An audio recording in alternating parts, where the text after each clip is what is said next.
السلام علیکم ورحمۃ اللہ وبرکاتہ۔ پیارے دوستو، ایک بار پھر میں ایک نئی ویڈیو کے ساتھ آپ کے سامنے حاضر ہوا ہوں۔ میرے پیارے دوستو، آج میں کسی بھی طرح کا کوئی وظیفہ لے کر نہیں آیا ہوں، بس کچھ چند باتیں، کچھ ہدایت کی باتیں آپ لوگوں کے سامنے لے کر آیا ہوں۔ آپ سے امید ہے کہ ہماری ویڈیو میں آخر تک بنے رہیں اور ویڈیو کو پورا دیکھیں۔ ابھی تک جن لوگوں نے ہمارے چینل کو سبسکرائب نہیں کیا ہے وہ لوگ سبسکرائب ضرور کر لیں۔ چلیے پیارے دوستو، دیر نہ کرتے ہوئے ویڈیو کو آگے بڑھاتے ہیں۔ دوستو، کسی گھر میں انتقال ہو جاتا ہے، بہت دھیان سے میری بات سننا ہے آپ کو، اور ویڈیو کو بالکل بھی اسکپ نہیں کرنا ہے، پوائنٹ ٹو پوائنٹ آپ کو یہ بات سننا ہے۔ اگر کسی گھر میں انتقال ہو جاتا ہے، اس کے بعد اس گھر میں افراتفری کا عالم ہو جاتا ہے، چیخ پکار ہو جاتی ہے، روتے ہیں لوگ، بیان کر کر روتے ہیں، یہاں تک کہ بعض دفعہ تو ایسا بھی ہوتا ہے کہ لوگ ایسے لفظ یوز کر دیتے ہیں، اس وقت کہتے ہیں کہ اللہ ہمارے ساتھ ہی ایسا کیوں کرا، یا پھر اے اللہ ہمارا ہی گھر ملا تھا تجھے ایسا کرنے کے لیے۔ معاذ اللہ اس طرح کے لفظ لوگ بول دیتے ہیں۔ پیارے دوستو، یہ سراسر غلط ہے۔ اگر اس طرح کے لفظ آپ بولتے ہیں تو آپ سراسر غلط ہیں۔ ان لفظوں کو بولنے سے پہلے ایک بار سوچ لیا کرو کہ ہم آخر بول کیا رہے ہیں۔ میں نے خود دیکھا ہے کہ لوگ روتے ہیں، اس طرح بیان کر روتے ہیں اور کہتے ہیں یا اللہ تو نے یہ کیا کر دیا، تو نے سب کچھ چھین لیا، ہمارا گھر برباد کر دیا، ہمارا گھر برباد ہو گیا، اس طرح کے لفظ بولتے ہیں۔ پیارے دوستو، اس طرح کے لفظ نہیں بولنا چاہیے۔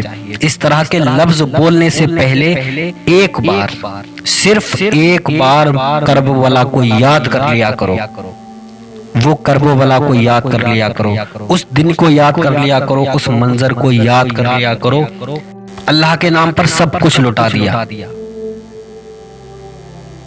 وہ منظر ضرور یاد کر لیا کرو۔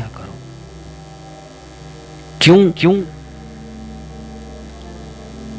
دنیا میں سب سے زیادہ اگر صبر کسی نے کیا ہے تو وہ امام آقا حسین، ان کے گھر کی شہزادیوں نے، انہوں نے 3 دن کے بھوکے پیاسے، کربلا میں خیمے لگے ہیں، بچے پیاسے ہیں، بھوک سے تڑپ رہے ہیں، پیاس سے تڑپ رہے ہیں۔ پیارے آقا امام حسین کے سامنے ان کے بھائیوں کو قربان کیا جا رہا ہے، ان کے نواز، ان کے بھانجوں کو قربان کیا جا رہا ہے، ان کے چچیرے بھائیوں کو قربان کیا جا رہا ہے، ان کے بیٹوں کو قربان کیا جا رہا ہے۔ جب ننھے اصغر کے گلے پہ تیر لگا اور ان کے لہو کو اپنے چلو میں جب اٹھایا اور آسمان کی طرف اچھالا اور کہا کہ اے میرے مولا، اس ننھے اصغر کی بھی قربانی اپنی بارگاہ میں قبول کر لے۔ اور جب وقت آیا قربانی کا، حضرت علی اکبر کا، علی اکبر کون تھے؟ حضرت امام حسین کے شہزادے۔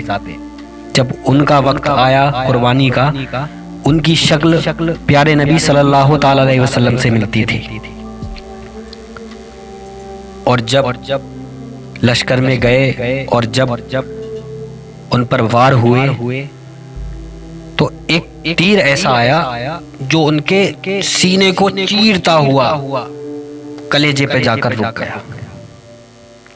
آپ گھوڑے سے نیچے آ گئے، بابا جان کو آواز دیتے ہیں، بابا جان آ جاؤ۔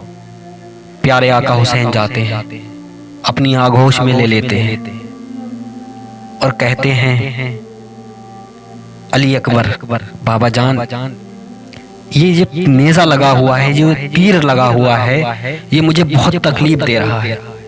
بابا جان ایک مجھ پر احسان کر دو کہ یہ تیر کو نکال دو باہر، اب بھی مجھ میں اتنی ہمت ہے میں ان ظالموں سے لڑ سکتا ہوں۔ تو تاریخ بیان ہے کہ پیارے آقا امام حسین نے ساری اپنی پوری عمر کی طاقت اکٹھی کر اور جب اس تیر کو کھینچا تو اس پر حضرت علی اکبر کا کلیجہ نکل کر باہر آ گیا۔ جب کلیجہ باہر نکل کر آیا تو تاریخ گواہ ہے کہ حضرت امام حسین کی عمر جو تھی ان سالوں تک آپ کا ایک بھی بال سفید نہیں تھا، لیکن پیارے آقا امام حسین کو اتنا بڑا صدمہ لگا کہ آپ کے سارے بال سفید ہو گئے، اور کہا مولا علی اکبر کی بھی قربانی اپنی بارگاہ میں قبول فرما۔ یہ میرے آقا امام حسین کا احسان ہے پوری امت پر، سب کچھ قربان ہو گیا، صرف ایک بیمار زین العابدین بچتے ہیں، ان کی آنکھوں کے سامنے سب کچھ قربان ہوا، میرے آقا امام حسین کے سامنے سب کچھ قربان ہوا۔ اب بات آتی ہے شہزادیوں کی۔ 7 سال کی حضرت سکینہ جن کی عمر 7 سال ہے، وہ کہتی ہیں کہ بابا جان نظر نہیں آئے، بنا اپنے بابا جان کے وہ سوتی نہیں تھی۔ آج بابا جان نظر نہیں آ رہے ہیں، آج بابا جان کا کچھ پتہ نہیں ہے۔ ساری شہزادیاں اس ماحول میں بھی، اس درد بھرے ماحول میں بھی، اس غم بھرے ماحول میں بھی اللہ کا سجدہ نہیں چھوڑا، نماز کو قضا نہیں کیا، نماز ادا کی۔ حضرت سکینہ نماز پڑھ رہی ہیں، بابا جان نہیں دکھ رہے ہیں، نماز ادا کی، اپنے رب کا شکر ادا کیا، اپنے مولا کا شکر ادا کیا۔ اے مولا تیرا لاکھ لاکھ شکر ہے۔ اس کو کہتے ہیں صبر۔ آج ہمارا کوئی ایک عزیز انتقال کر جائے، کوئی بہت زیادہ قریبی انتقال کر جائے، ہم رو رو کو اس طرح بیان کرتے ہیں کہ اللہ تو نے کیا کر دیا، میرے مولا کیا ہمارا ہی گھر بچاتا اس طرح کرنے کے لیے۔ ارے پیارے امام آقا حسین نے اپنے جوان بھائیوں کو قربان ہوتے ہوئے دیکھا، جوان بیٹوں کو قربان ہوتے ہوئے دیکھا، جوان بھانجوں کو قربان ہوتے ہوئے دیکھا، اپنے عزیز و اقارب کو قربان ہوتے ہوئے دیکھا، لیکن ان کے لبوں پر صرف یہی کلمہ تھا کہ مولا اپنی بارگاہ میں ان کی قربانیاں بھی قبول فرما۔ یہ میرے آقا امام حسین کی شان ہے، ان کی شہزادیوں کی شان ہے۔ ان کے گھر کی شہزادیاں ایسی کہ سب کچھ لٹ گیا لیکن پردہ نہیں چھوڑا، سجدہ نہیں چھوڑا۔ سب کچھ قربان ہوا لیکن پردہ اور سجدہ نہیں چھوڑا، رب کی بارگاہ میں جھکنا نہیں چھوڑا۔ ظالموں نے ان کے دوپٹے بھی چھین لیے لیکن پردہ انہوں نے اپنے بال مبارک سے کیا۔ یہ شان ہے مولا علی شیر خدا کے گھر کی، یہ شان ہے نواسہ رسول کی، یہ شان ہے میرے پیارے آقا امام حسین کی۔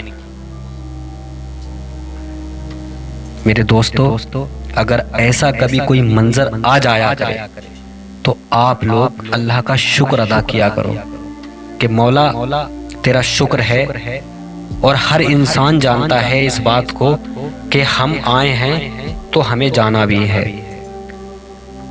تو یہ بات اس کو سوچنا چاہیے کہ جو انسان اللہ کی طرف سے آیا ہے اس کو پھر اللہ کی طرف لوٹ جانا ہے، تو پھر بیان کیسے؟ جس گھر میں انتقال ہوتا ہے اس گھر میں اللہ فرشتوں کو حکم دیتا ہے کہ اے فرشتوں جاؤ اور جا کر دیکھو کہ آج جس کا میں نے عزیز جو اس کے بہت قریب تھا اس کو میں نے واپس بلا لیا ہے، ان لوگوں کی میرے بارے میں کیا رائے ہے، وہ لوگ کیا کہتے ہیں میرے بارے میں۔ تو فرشتہ اس جگہ پہنچتا ہے تو کچھ جگہ تو اللہ کا شکر ادا ہوتا ہے، کچھ جگہ بیان بازی ہوتی ہے، کچھ جگہ روتے ہیں، بہت زیادہ تڑپتے ہیں اور طرح طرح کی باتیں کہتے ہیں۔ تو وہ دونوں باتوں کو لے جا کر اللہ کی بارگاہ میں رکھتا ہے، اور وہ فرشتہ کہتا ہے کہ مولا آج جس شخص کا انتقال ہوا ہے اس کے گھر والے تیرا شکر ادا کر رہے ہیں، کہہ رہے ہیں مولا تیرا لاکھ لاکھ شکر ہے، سب کچھ تیرا ہے، ہم تجھ پر قربان۔ تو اللہ پاک فرماتا ہے کہ اے فرشتوں گواہ رہنا کہ میں نے جس چیز کو چھینا ہے، جس چیز کو لیا ہے، اس کو اس سے الگ کیا ہے، اس سے بہتر اس کو عطا کروں گا، اور یہ گمان بھی نہیں کر سکتا ایسی چیز عطا کروں گا۔ اللہ اس کا بدلہ دیتا ہے، اور جس گھر میں لوگ بیان بازی کرتے ہیں تو ان پر اللہ کی لعنت ہوتی ہے۔ اور پیارے میرے عزیز دوستو، ایک بات آپ نے سوچی ہے، ایک مردے کے لیے، ایک مرحوم کے لیے، چاہے وہ مرحوم ہو یا پھر کوئی عورت ہو، مرحوما ہو، اس کے لیے کیا ضروری ہے؟ رونا ضروری ہے، بیان بازی ضروری ہے، یا پھر اس کے لیے ایصال ثواب ضروری ہے؟ اس کے لیے صرف ایصال ثواب ضروری ہے۔ آپ اس کے لیے ایصال ثواب کریں، اس کی مغفرت کی دعائیں کریں، آپ قرآن پاک کی تلاوت کریں، آپ سورہ یاسین کی تلاوت کریں، آپ کلمہ طیبہ پڑھیں، آپ درود پاک پڑھ کر اس پر بھیجیں۔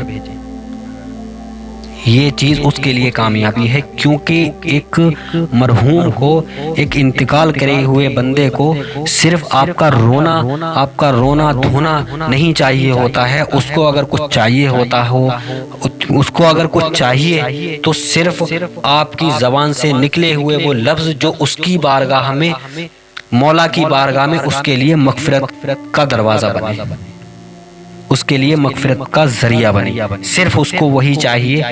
اور قبر میں بھی جانے کے بعد اور حشر تک اس کو صرف اور صرف یہی چیز چاہیے کہ اللہ پاک سے اس کے لیے دعائے مغفرت ہو۔ پیارے عزیز دوستو، اگر کبھی بھی ایسا ماحول بن جایا کرے کہ کوئی آپ کا عزیز، کوئی اقارب اگر انتقال کر جائے، تو آپ بہتر یہ ہے کہ اللہ کا شکر ادا کریں، اللہ پر زیادہ سے زیادہ اس کا شکر ادا کریں، صبر رکھیں، صبر کا دامن بالکل بھی نہ چھوڑیں، صبر اتنا مضبوطی سے پکڑ لیں اور ہر حال میں اللہ پاک کا شکر ادا کریں۔ اور اللہ بے نیاز ہے، بہتر عطا کرنے والا ہے، بہتر فیصلے لکھنے والا ہے، اور بندے کے حق میں وہ جو بھی فیصلے کرتا ہے وہ بہتر کرتا ہے۔ ہر چیز پر اسی کا ہی اختیار ہے، ہماری موتوں پر، ہماری سانسوں پر، ہماری ہر چیز کا مالک صرف اور صرف وہی ہے، اور ہم اس پر ہمیشہ شکر ادا کریں، ہر چیز پر شکر ادا کرنا چاہیے۔ اللہ پاک اس سے بہتر ہمیں عطا کرے گا، اس سے زیادہ بڑھ کر چڑھ کر ہمیں عطا کرے گا، اتنا بڑا رحیم ہے اور کریم ہے۔ میرے پیارے بھائیوں، اگر کوئی انتقال آپ کے گھر میں کر جایا کرے تو جو بھی میری بہن یا کوئی بھائی میری ویڈیو دیکھ رہا ہے، تو ان سے میری گزارش ہے کہ ان بھائیوں سے میری گزارش ہے، ان بہنوں کو سمجھایا کرو کہ وہ زیادہ، دیکھو لگتی تو سب کو ہے، کوئی عزیز اگر چلا جاتا ہے سب کو لگتی ہے۔ میں یہ نہیں کہہ رہا ہوں کہ آپ روئیے مت، آپ روئیے، دل کھول کر روئیے، جتنا ہو سکے اتنا روئیے، لیکن اس کے ساتھ دعائیں مغفرت کریے۔ اس بندے کے لیے آپ قرآن پاک کی تلاوت کر کر اس پہ بخشیے، آپ سورہ یاسین پڑھیے، آپ کلمہ طیبہ پڑھیے، آپ درود پاک پڑھ کر اس پر بخشیے، وہ اس کے لیے کامیابی ہے، اور آپ کے لیے بھی وہ کامیابی ہے، کیونکہ آپ اس کے لیے پڑھ رہے ہیں، ثواب کے حقدار آپ بھی ہیں، اور مغفرت اس کی ہو جائے گی۔ کیا پتہ کس کی زبان سے نکلا ہوا لفظ اس کی مغفرت کرا دے۔ تو ان لفظوں سے بہتر ہے کہ ہم اللہ پاک کے وہ لفظ نہ پڑھیں جو ہمارے لیے ضروری ہیں، جو ہمارے اسلام دین میں ضروری ہیں۔ ہم ان لفظوں کو کیوں بیان کریں جو ہمارے اسلام کے خلاف ہیں اور ہمارے ایمان کے خلاف ہیں؟ ہم وہ لفظ یوز کریں نا جس میں ہمارے لیے بھی آسانی اور کامیابی ہے، اور جو بندہ جا چکا ہے دنیا سے اس کے لیے بھی کامیابی ہے، کامرانی ہے۔ کیا پتہ اس کے لیے جنت کے دروازے کھل جائیں آپ کے ذریعے، اور اگر اس کے لیے اگر جنت کے دروازے کھل جاتے ہیں، اس کی مغفرت ہو جاتی ہے آپ کے ذریعے، آپ کی دعاؤں سے، تو یہ حقیقت ہے کہ اگر وہ جنت میں جائے گا تو آپ کو ساتھ لے کر جائے گا، اس کا بدل آپ کو میدان محشر میں ضرور ملے گا انشاءاللہ تعالی۔ اور پھر زبان پاک ہوتی ہے، اللہ کا ذکر کرنے سے زبان پاک ہوتی، ایمان تازہ ہوتا ہے، ثواب ملتا ہے، گناہ معاف ہوتے ہیں، کتنے بہتری کام ہیں۔ تو ہم کیوں ان چیزوں کو اختیار کرتے ہیں جو چیزیں ہمارے دین میں، اسلام میں ہیں ہی نہیں؟ ہم تو اللہ پاک کا شکر ادا کرنے والے ہیں، اور انشاءاللہ کرتے رہیں گے۔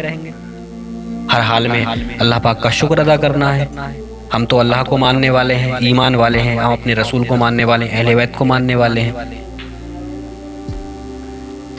تو بھائیو، اگر کبھی بھی ایسا منظر بن جایا کرے تو سب سے پہلے وہ کربلا یاد کر لیا کرو، محرم کی وہ تاریخ یاد کر لیا کرو، پھر آپ کو احساس ہوگا کہ آپ نے کیا کھویا، اور پیارے امام آقا حسین تمہیں کیا دے کر گئے، تب آپ کو احساس ہوگا۔ پیارے دوستو، بس اتنا ہی آپ لوگوں کے سامنے بات رکھنی تھی، بس آج میرے دل میں یہ بات آئی، میں نے آپ لوگوں کے سامنے رکھ دی۔ اور پیارے دوستو، اگر کسی کو میری بات کوئی بھی بری لگی ہو تو میں آپ سے معافی چاہوں گا، اور اللہ پاک سے میں دعا کرتا ہوں مولا اگر میری زبان سے کچھ غلط نکل گیا ہو، لفظاً یا قصداً کوئی بھی مجھ سے غلطی ہوئی ہو، پیارے آقا امام حسین کی شان میں، مولا علی کی شان میں، یا پھر پیارے رسول پاک کی شان میں، تو اللہ پاک اس کو معاف فرمائے اور اپنی بارگاہ میں ایسے بندوں کو ہدایت عطا فرمائے، اور جو لوگ ان چیزوں سے دور ہیں اللہ پاک انہیں ان چیزوں کے قریب کرنے کی توفیق عطا فرمائے، اور اس طرح کے لفظ اگر کوئی نکالتا ہے اللہ پاک انہیں ان لفظوں سے بچائے، اور ہم سب کو پیارے آقا امام حسین کا فیض نصیب فرمائے، ہم سب کو پیارے آقا امام حسین کے فیض سے مالا مال فرمائے، اور مولا جو لوگ پریشان ہیں ان کی پریشانیوں کو دور فرمائے، اور جو لوگ بیمار ہیں انہیں شفائے کلی عطا فرمائے، اور مولا جو لوگ پریشان ہیں ان سب کی پریشانیاں دور فرمائے، تمام ہمیں حاسدین کی حسد سے محفوظ فرمائے۔ ملتے ہیں اگلی ویڈیو میں، جب تک کے لیے خدا حافظ، السلام علیکم ورحمۃ اللہ وبرکاتہ۔